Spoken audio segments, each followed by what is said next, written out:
Assalamualaikum warahmatullahi wabarakatuh. Perkenalkan, saya Tri Sumarsih, calon guru penggerak angkatan ke-9 dari SMP Negeri 18 Jakarta. Pada kesempatan kali ini, saya akan melakukan demonstrasi kontekstual mengenai filosofi pendidikan menurut Ki Hajar Dewantara.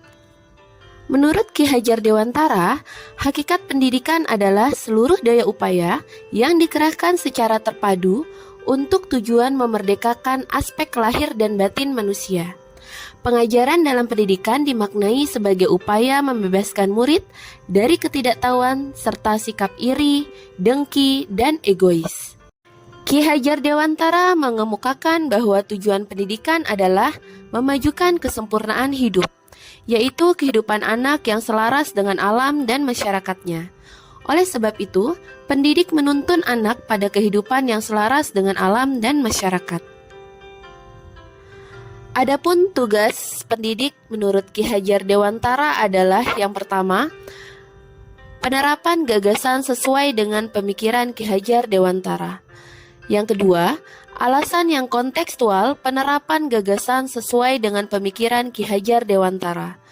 Yang ketiga, hasil penerapan gagasan terkait pemikiran Ki Hajar Dewantara secara kontekstual.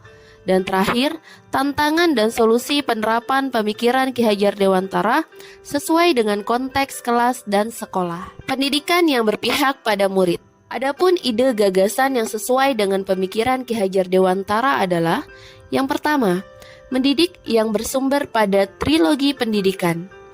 Ki Hajar Dewantara mencetuskan trilogi pendidikan yang sangat menginspirasi, yaitu Ing Ngarso Sung Tulodo di depan memberi teladan, Ing Madio Mangunkarso di tengah membangun semangat kemauan, dan Tutwuri Handayani di belakang memberi dorongan. Sebagai pendidik, kita harus mampu mengejawantahkan ke dalam proses pembelajaran yang berpihak pada murid. 2. Pendidikan yang berasaskan trikon.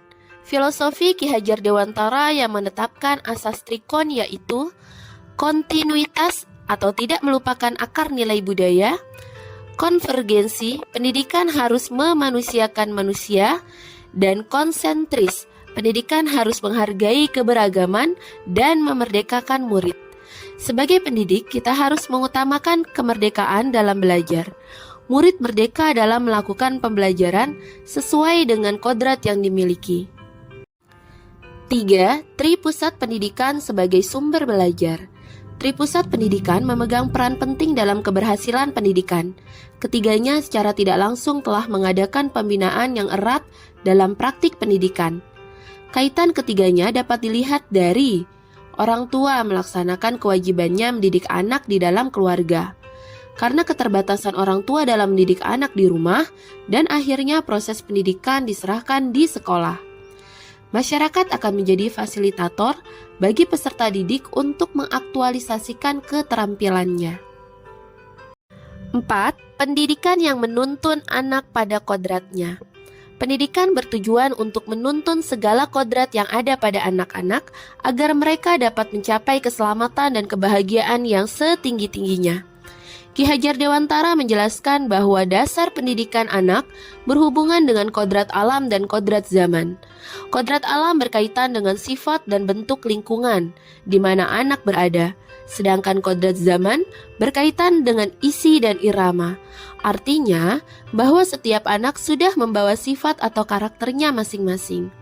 Kodrat zaman bisa diartikan bahwa kita sebagai pendidik harus membekali keterampilan kepada siswa sesuai zamannya agar mereka bisa hidup, berkarya, dan menyesuaikan diri.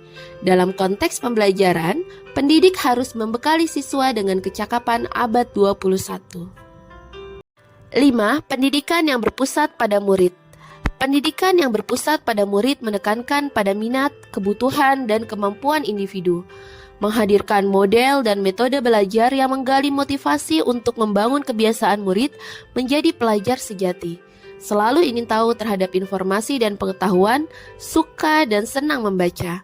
Sebagai pendidik, kita harus mampu menciptakan proses pembelajaran yang dapat mengembangkan kualitas sumber daya manusia yang dibutuhkan di era mendatang, seperti kreativitas, inovatif, kepemimpinan, rasa percaya diri, kemandirian, disiplin, kekritisan dalam berpikir, daya nalar yang tinggi, kemampuan berkomunikasi dan bekerja dalam tim, serta wawasan global untuk dapat beradaptasi terhadap perubahan dan perkembangan.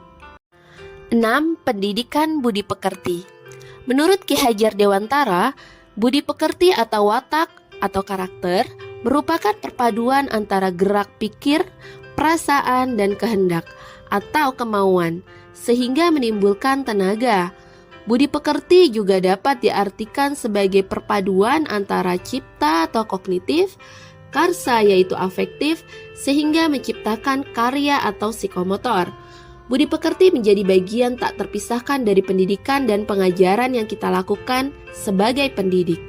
Sebagai pendidik, harus senantiasa memberikan teladan yang baik bagi para siswa dalam mengembangkan budi pekerti. Kita juga bisa melakukan kegiatan-kegiatan pembiasaan di sekolah untuk menanamkan nilai-nilai budi pekerti atau akhlak mulia kepada anak. 7. Mendidik diibaratkan menanam padi atau tanaman.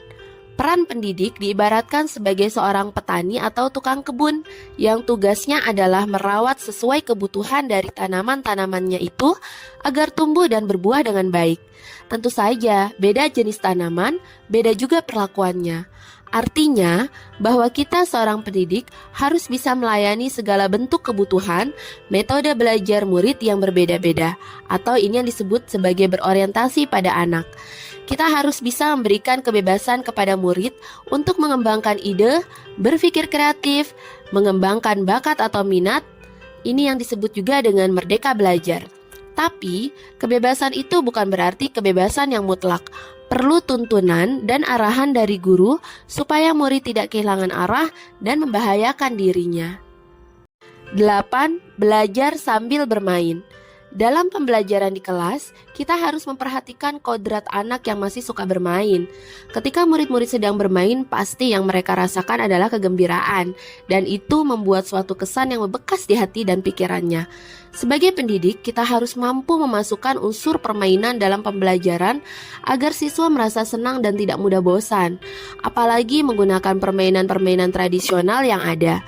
Selain menyampaikan pembelajaran melalui permainan, kita juga mendidik dan mengajak anak untuk melestarikan kebudayaan. Alasan yang kontekstual mengenai penerapan ide atau gagasan sesuai dengan pemikiran Ki Hajar Dewantara. Konsep pemikiran Ki Hajar Dewantara sangat relevan diterapkan pada zaman sekarang ini. Inti dari filsafat pendidikan Ki Hajar Dewantara adalah perubahan pendidikan seperti tata surya, selalu bergerak, tidak pernah berhenti, tidak boleh statis atau diam. Mereka tidak pernah berhenti berputar, karena ketika mereka berhenti berputar, maka akan terjadi kehancuran. Begitu juga dengan kebudayaan yang bersifat dinamis, tidak boleh statis. Sebagai pendidik, kita harus menjadi teladan bagi murid serta selalu membangun kekuatan semangat dan motivasi dalam proses pembelajaran, dan di belakang memberikan dorongan, mengembangkan bakat dan minat yang dimiliki oleh murid sesuai dengan potensinya, membangun karakter yang positif melalui kegiatan-kegiatan pembiasaan, selalu memberikan tuntunan dan arahan yang baik dan positif, membuat proses pembelajaran yang menyenangkan, menarik, dan menantang. Hasil penerapan ide atau gagasan terkait pemikiran Ki Hajar Dewantara secara kontekstual, yaitu penanaman karakter dan budi pekerti melalui kegiatan 1. Jadwal piket guru untuk membudayakan 5S setiap hari, senyum, salam, sapa, sopan, santun. 2. Berdoa sebelum atau sesudah pelajaran. 3. Senam di setiap hari Jumat. 4. Kegiatan ekstrakurikuler, baik pramuka, KIR, olahraga, PMR, kesenian, dan lainnya. 5. Penanaman karakter cinta lingkungan melalui kegiatan merawat tanaman, membuat pupuk kompos dari sampah organik, membuat pupuk organik cair dari sisa buah, dan mengumpulkan sampah plastik. 6. Menciptakan pembelajaran yang aktif dan menyenangkan dan berpihak pada murid. Hal ini bisa dilakukan misalnya dengan menyisipkan ice breaking di dalam pembelajaran untuk mencairkan situasi kelas. 7. Tidak memberikan hukuman kepada murid tidak marah-marah saat mengajar, lebih sabar dalam membimbing murid. Tantangan dan solusi penerapan pemikiran Ki Hajar Dewantara sesuai dengan konteks kelas dan sekolah. Tantangan: melaksanakan pembelajaran sesuai dengan kodrat alam dan kodrat zaman dan menjadi teladan, penyemangat, dan pendorong untuk murid. Solusinya: menguasai keterampilan abad 21, memilih metode belajar yang menyenangkan dalam pembelajaran, dan memahami karakter murid, serta bermain sambil belajar karena bermain merupakan kodrat anak. Tantangan: melaksanakan kegiatan pembiasaan yang benar-benar dilaksanakan, berdampak dan bermakna pada murid. Solusinya, membutuhkan konsistensi dan komitmen seluruh warga sekolah dalam melaksanakan kegiatan pembiasaan. Demikianlah demonstrasi kontekstual mengenai filosofi pendidikan menurut Ki Hajar Dewantara versi saya Tri Sumarsi. Sekian, wassalamualaikum warahmatullahi wabarakatuh.